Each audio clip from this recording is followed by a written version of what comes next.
One character command that looks like a typo, a messenger from the 70s, a tool that records all the mess you've done in the terminal so that you can repeat it later, and the forgotten Turing complete templating engine that actually knows what recursion is. These are weird and useful terminal tools that I'm going to show you now. All of them come pre-installed on base Debian or Ubuntu Docker images and are the part of the macOS base system. Every so often when I work in a terminal, especially when I'm busy troubleshooting an issue with a remote server or a container, I regret that I was not writing down what exactly I was typing from the very beginning. You know, the good old troubleshooting journals that serve as a compass and don't let you get lost in the woods by going in circles. Yes, I typically forget about them halfway in the process, so then I need to revise my shell history, copy and paste commands to my note-taking application. This is not nice and definitely doesn't help with the state of the flow. And this is where the script utility comes in handy. It allows you to record terminal sessions. Script is a classical BSD Unix utility from the late 70s. Sessions are recorded in plain text format, and there is a twist, of course, but more on that later. Okay, so this is how script works. I can simply run it without any parameters. A new shell was forked, and everything I will do until I press Ctrl D will be recorded.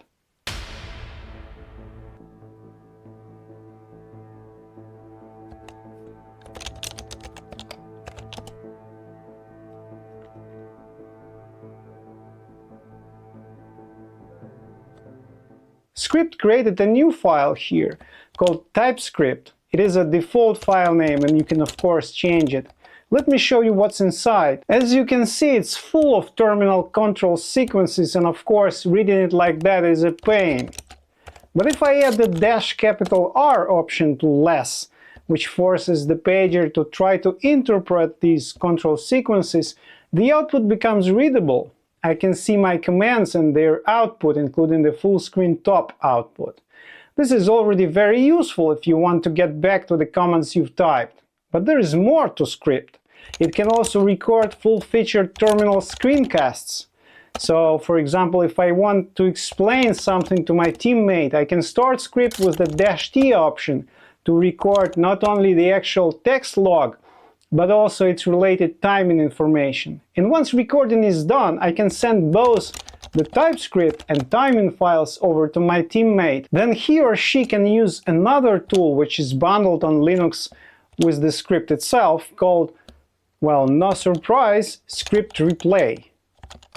As I said in the beginning, most of the tools I show in this video are pre-installed on Debian, Ubuntu and macOS. But if you want to record your terminal session on a Mac, you need to call script with a "-r" option. And to play it, you would not use a separate utility, but the script itself, supplying it with the "-p" option. Otherwise, the process looks and feels the same. And now, the most interesting feature of script, which is, as far as I know, only available on Linux. On Linux, you can not only watch a recorded terminal session, you can also materialize it. What do I mean by that? Let me show you. First, I start recording, but this time I only need to record the actual commands without their output, as I did before.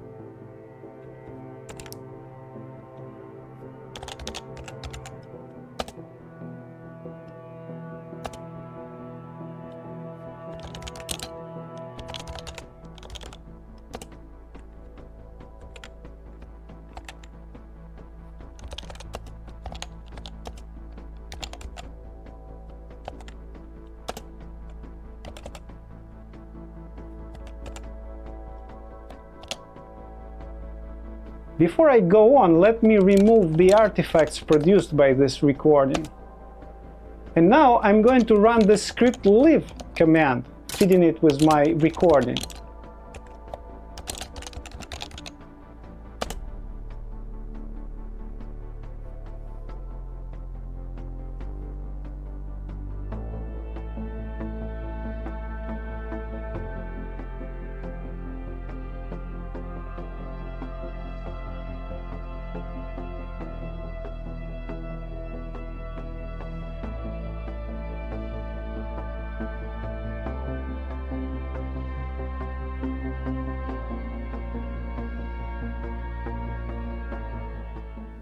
It looks just like a replay I did a minute ago, but check this out.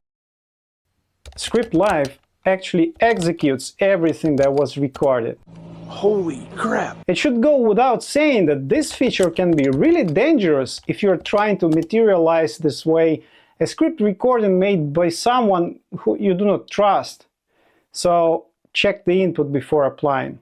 But otherwise, it can be a useful tool for setting up test lab machines, for example, or maybe actually running tests, especially when your tests use interactive tools like Midnight Commander from my demo. Now, going back to troubleshooting sessions, it's a good habit to make a copy of a file before you try to experiment with the changes to it. Then, at each stage of your experiments, you can compare the changes with the baseline. And no, you don't need to install Git and create a local repository. There's a pre-installed tool for that. So here I have a Python script that I've ported from Python 2 to Python 3, and it will be my test bench for the diff.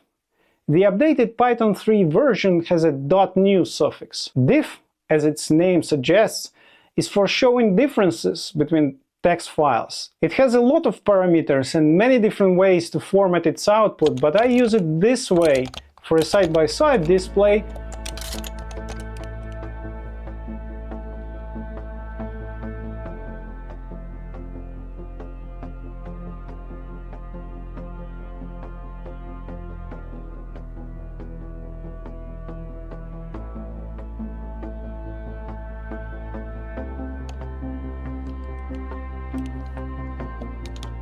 Or this way, for a format that most of us know because of Git.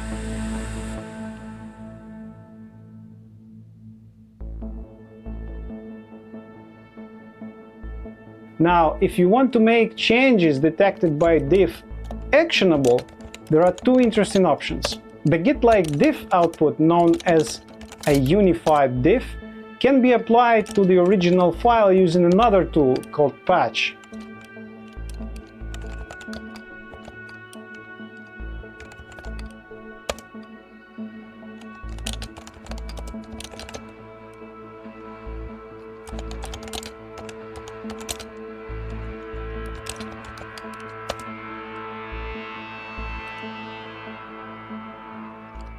Unified diff format is also absolutely consumable by Git. In fact, Git by itself, as a distributed source control system, was designed to be used like that. You receive a patch from another contributor by email, apply it, and have an updated repository. So let's say you were experimenting with the changes on a remote machine. You saved your changes to a patch file, and then copied that patch file back to your local machine where you have a Git working directory.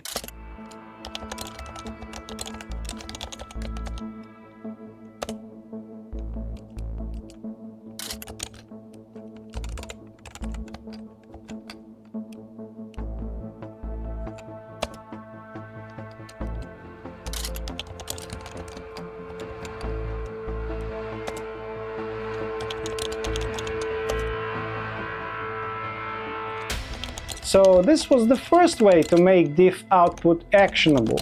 Another approach was used long before unified diff format was invented, before patch and Git altogether.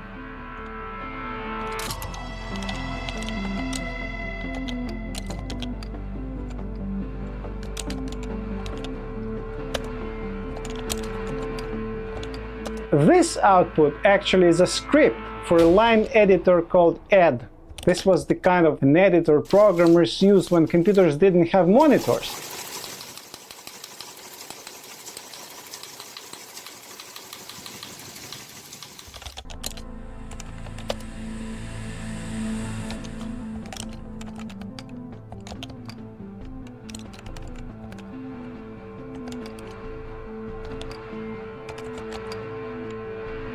To apply this script, I need to install add itself.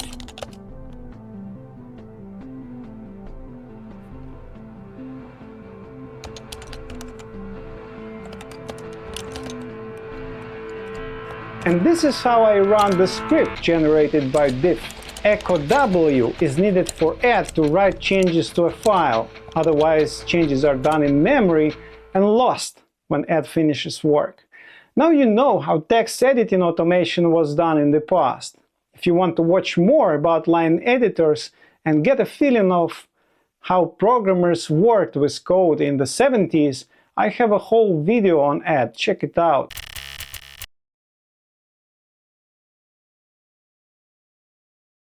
When I work on something interesting, time flies by.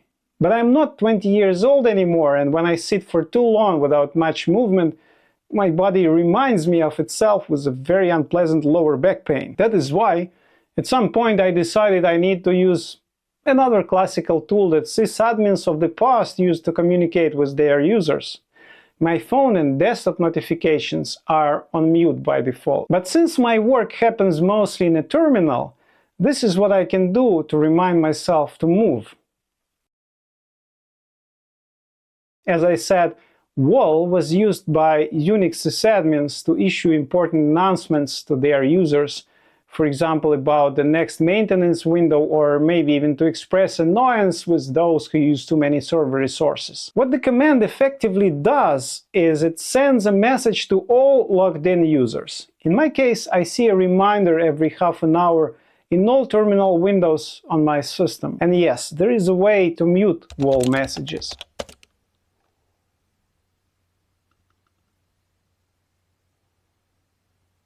By the way, there was a version of WAL that could send announcements to remote machines as well, and this gentleman, who later co-founded the FreeBSD project, in 1987 caused what is now called the RWAL incident.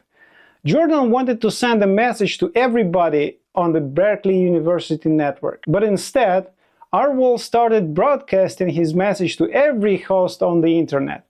Luckily, the internet at the time was much smaller and he received just 743 complaints.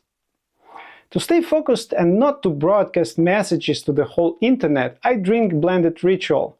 It tastes like cacao and stimulates my focus, not by silencing my body's tiredness monitoring system like coffee does, but by supporting my brain's cognitive functions. The drink is stuffed with mushrooms that have been used in traditional medicine for thousands of years. It's packed with vitamins and minerals, so even 1 cup a day supports my body in these stressful times we live in.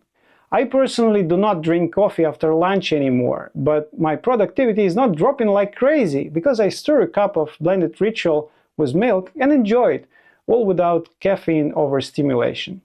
Good people, if you're interested, click on the referral link to order your package of blended ritual to support your creativity and my work on this channel. Thank you very much. And now let me tell a story of the first mail server and how to use the macro language from the creators of Unix itself to make its configuration file manageable. More than 20 years ago, when I started my sysadmin journey, managing mail servers was an important skill. Even those small businesses that took the risk to hire a dude like me with no experience whatsoever, those small businesses often had a FreeBSD machine hidden in a closet with a SendMail, mail transport agent, configured years ago by some real Unix wizard. To me, SendMail configuration looked not less than some very dark voodoo craft accessible only to the chosen few. SendMail was created even before the internet. And at that time, there were no standard formats for configs that we have today, like YAML, TOML, or HCL. Because server memory was limited, SendMail's author, Eric Allman, created a config format that was easy to parse. This kept the parser small when loaded into memory. And because network protocols were still changing, Eric offloaded as much logic as he could to the config. With time, machine-friendly SendMail configuration file became really colossal and almost unreadable for humans. It's then that the SendMail author decided to use a macro processing tool that was already included in Unix distributions. This tool was called M4, and it was one of the many inventions of Brian Kernighan and Dennis Ritchie. Brian Kernighan is a co-author of awk, by the way, and Dennis Ritchie is probably best known as the creator of the C language. Brian and Dennis built M4 as a useful way to enhance a programming language, to make it more palatable or more readable. In other words, it was a tool that could take care of the code boilerplate for you. M4, of course, made configuring sendmail significantly easier. Since then, managing sendmail still did not become sysadmin's favorite pastime, but M4 became known and used by many more sysadmins around the world. It is an interesting classical tool and a very unusual, by today's standards, templating system. At the very least because it supports recursion, a feature you wouldn't find in Python's Jinja or, frankly, most modern templating engines. M4 syntax is actually Turing complete, and there is even a basic interpreter implemented entirely using M4 macros. Fundamentally, M4 can be used as a C preprocessor. For those of us who didn't program in C, a C preprocessor is a program that runs before the compiler. It takes your C code and does things like substituting constants, injecting header files, and conditionally including or discarding sections of code. M4 works by breaking down its input text into tokens, and if a token looks like a macro name, it's replaced with whatever a macro evaluates to. What happens next is unusual. The resulting string is pushed back onto the input to be rescanned, which means you can do things like this.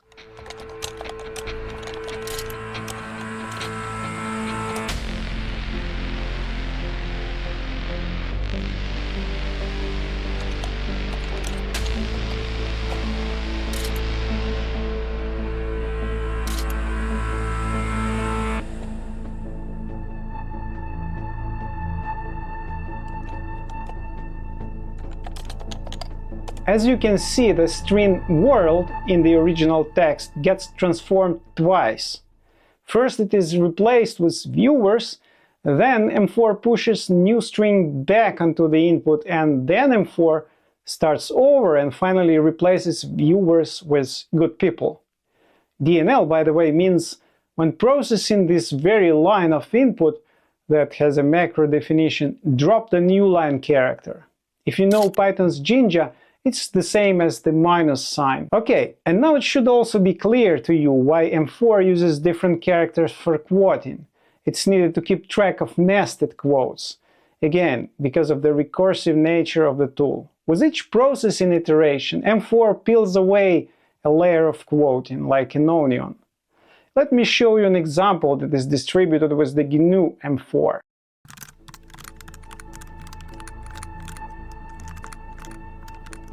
This is how you can implement a for each loop using M4's recursive input processing. But before I explain all the witchery that is happening here, check out how this for each macro can be used.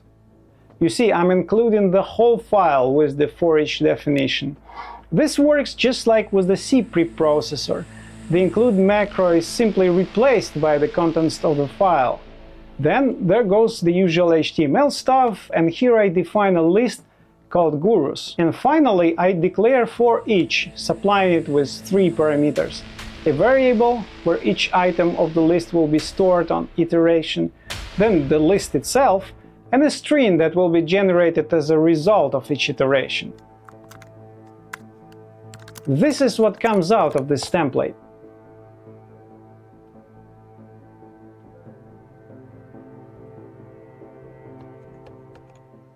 Now, let's get back to the definition. Divert is a macro that works like a railroad switch. It takes a number which is a number of a memory buffer into which all the output produced after divert will be directed. That is, until the next divert appears. By default, even without divert macros, everything goes to buffer 0. And when M4 finishes its work, it outputs buffer contents in numerical order. First from buffer 0, then buffer 1, and so on. But buffer -1 is a special discard buffer, and its contents is never printed. So here, in between the 2 diverts, 3 macros are defined. I won't explain them in detail because otherwise it will take too much time. But the core idea here is that for each extends itself to its own definition with a reduced list in each iteration until the list becomes empty.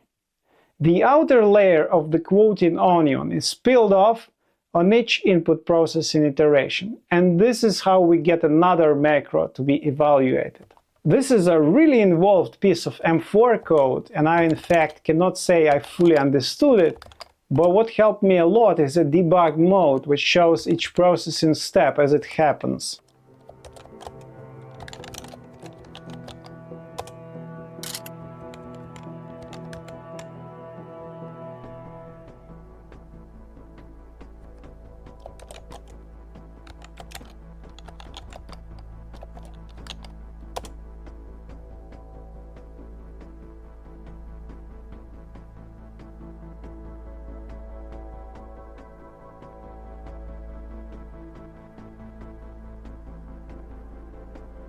Alright, I think that's enough to convince you how powerful M4 is.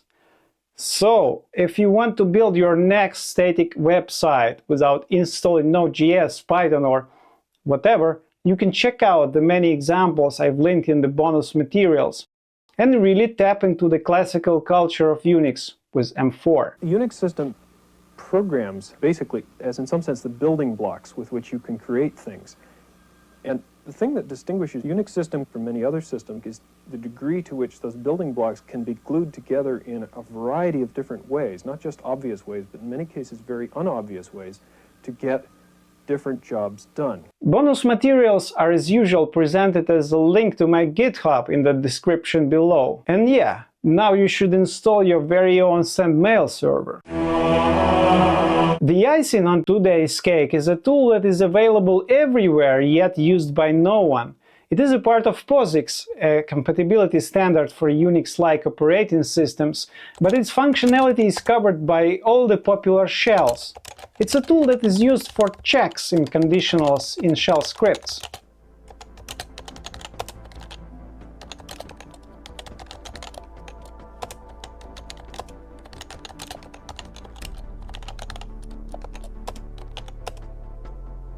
The name of this tool looks like a typo, and probably its binary is a good place to hide a rootkit or something, because no one cares about it. Still, you can use it, for example, in C to perform shell-like checks without an actual shell.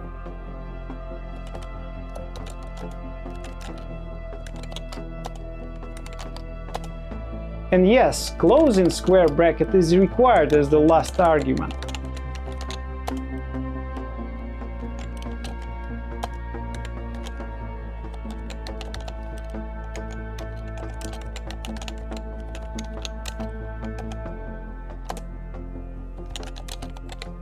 Good people, thank you for watching, and by the way, check out my tutorial on awk programming where I break down how awk works from the ground up. What's important about the Unix system is not so much what Ritchie and Thompson put into it, as what they were able to leave out of it.